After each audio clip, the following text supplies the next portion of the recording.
Welcome to Hidden US. This is episode 23. The Aurora Project, America's hypersonic plane. Across the deserts of the American Southwest, deep inside restricted airspace where satellites are blinded and radars go quiet, witnesses have reported something strange for decades. Massive triangular shadows slicing through the night. Sky, thunderless sonic booms rolling across the mountains, and contrails that look nothing like any known aircraft. These signs point toward a name, whispered in aviation circles, debated by analysts, and chased by enthusiasts for nearly 40 years.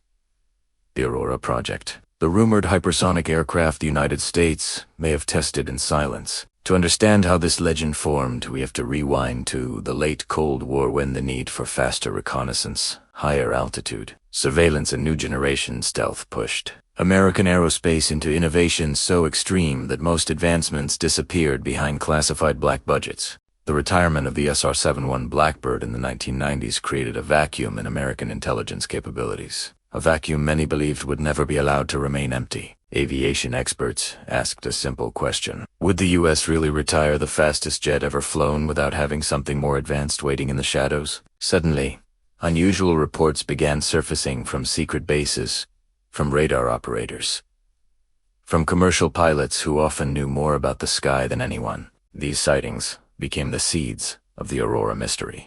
The first public hint came in 1985, when the term Aurora appeared in a U.S. budget document, buried within a list of classified aerospace projects. While the Pentagon later claimed it was simply a codename placeholder, many analysts believe the name referred to a next-generation aircraft program. Soon after, residents near Edwards Air Force Base in the Nevada Test Range began reporting pulsing booms, unlike traditional sonic booms. These shock waves rattled houses, set off car alarms, and rolled through valleys without visible aircraft. Unlike the sharp blast of a jet breaking the sound barrier, these rumbles came in rhythmic pulses, as if generated by an engine unlike anything in conventional aviation. At the same time, strange contrails appeared high above the desert, long, thin, dotted trails, spaced like a sewing machine stitch. Experts theorized they came from a pulse detonation engine, a theoretical propulsion system capable of pushing a craft into hypersonic speeds. While no government source confirmed it, the contrails didn't match known aircraft. And so, rumors grew. By the early 1990s, British radar operators claimed to track an aircraft traveling at speeds far beyond Mach 3, something no known jet could achieve. In 1991, a pilot on approach to Hypersonic witnessed a triangular aircraft with sharp angles and glowing exhausts being hurriedly loaded into a hangar after a crash. The base went into immediate lockdown. Black-clad security teams arrived from the U.S. within hours. Whatever was inside that hangar was ferried out under heavy secrecy. Years later, aviation journalists would call this one of the strongest public hints of a classified craft in operation.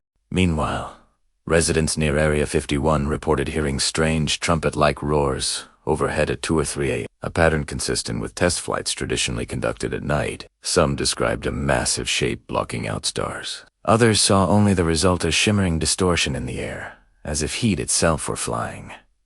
For locals, Aurora wasn't just a rumor. It felt like something real moving through their skies. By the 2000s, rumors shifted from sightings to speculation about how such an aircraft would work. Engineers believed the only feasible propulsion system capable of hypersonic speeds was the scramjet, supersonic combustion, ramjet that relies on forward velocity to compress incoming air. Scramjets aren't easy to operate. They require incredibly precise engineering and can only work at extreme speeds. But here's the curious part. These public tests happened decades after the first Aurora rumors. Aviation watchers asked, if this is what the government is willing to show us, what did they test earlier? And where? That question always circles back to the same place. The remote deserts of Nevada and California, home to Groom Lake, Area 51, and Edwards Air Force Base, America's historic launch pads. For every breakthrough aircraft, from the U-2 to the F-117 to the B-2 bomber, another layer to the legend emerged when satellite images appeared to show unusual runway markings at Groom Lake, extremely long, heavily reinforced, and isolated from other test facilities. These markings suggested preparations for aircraft traveling at extreme speeds. On top of that, companies like Lockheed Martin's Skunk Works, long known for producing secret aircraft, hinted cryptically about ongoing next-generation reconnaissance platforms.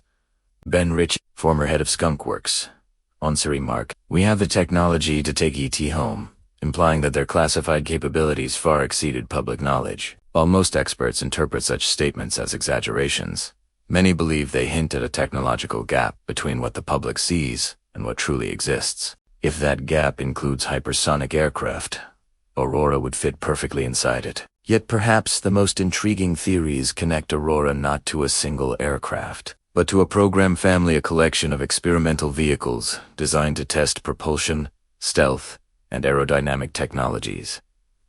According to this view, there may not be an Aurora plane, but dozens of prototypes that came and went through the years.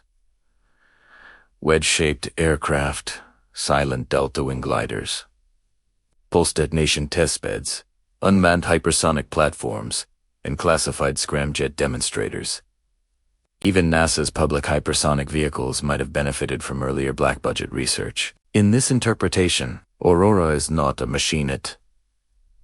It's a chapter of aviation evolution that exists across decades of hidden engineering. However, despite the sightings, the skyquakes, the radar tracks, and the budget leaks, one fact remains: the U.S. government has never confirmed Aurora's existence. This silence is what keeps the legend alive. If a hypersonic aircraft did fly, its missions would likely involve reconnaissance high altitude, rapid response intelligence, gathering over hostile regions. Such missions would be classified. If Aurora never existed, the sightings could be explained as misidentified aircraft, atmospheric phenomena, or experimental drones, unrelated to hypersonic flight. Either way, the public is left with fragments, glimpses of something extraordinary, but never the full picture. Today, the world has entered a new era of hypersonic competition. Russia, China, and the US are all developing hypersonic weapons and aircraft. Yet the speed at which America advances in this field suggests that its head start may have begun long ago, perhaps even in the Aurora years,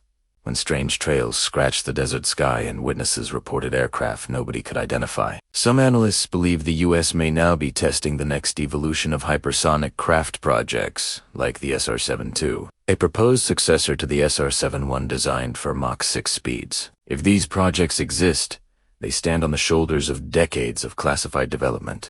Whether Aurora was the foundation or just the rumor that filled a void, its spirit innovation through secrecy defines black-budget aerospace to this day. In the end, Aurora remains one of America's great modern mysteries, a shadow that moves through testimony, eyewitness reports, declassified scraps, and the deep hum of engines nobody can identify. For some, it's the greatest aircraft never confirmed. For others, it's proof of the technological gap between what the U.S. reveals and what it truly builds. And for the desert night sky silent, vast, and endless, it's just another secret drifting through the wind. Thank you for watching. If you enjoyed this journey into America's hidden history, make sure to subscribe and hit that notification bell so you don't miss our next episode. See you then.